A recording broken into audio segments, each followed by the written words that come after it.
The body is the servant of the mind. It obeys the operations of the mind, whether they be deliberately chosen or automatically expressed.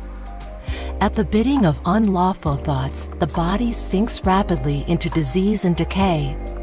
At the command of glad and beautiful thoughts, it becomes clothed with youthfulness and beauty. Disease and health, like circumstances, are rooted in thought. Sickly thoughts will express themselves through a sickly body. Thoughts of fear have been known to kill a man as speedily as a bullet, and they are continually killing thousands of people just as surely, though less rapidly.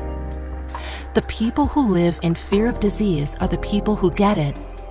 Anxiety quickly demoralizes the whole body and lays it open to the entrance of disease, while impure thoughts, even if not physically indulged, will soon shatter the nervous system.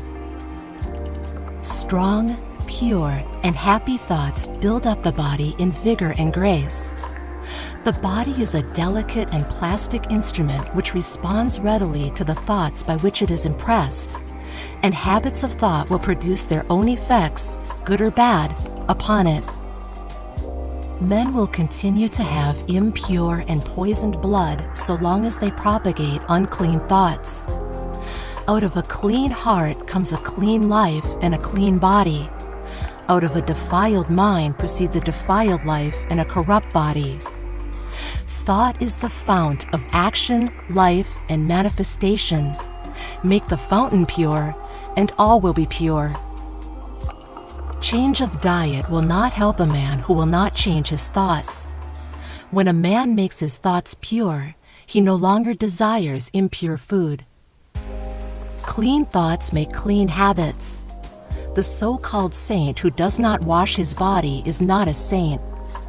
He who has strengthened and purified his thoughts does not need to consider the malevolent microbe. If you would protect your body, guard your mind.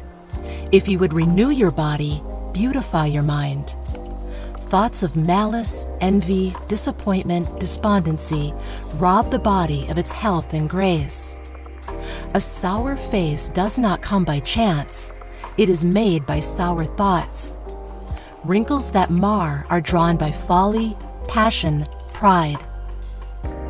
I know a woman of 96 who has the bright, innocent face of a girl. I know a man well under middle age whose face is drawn into inharmonious contours. The one is the result of a sweet and sunny disposition. The other is the outcome of passion and discontent.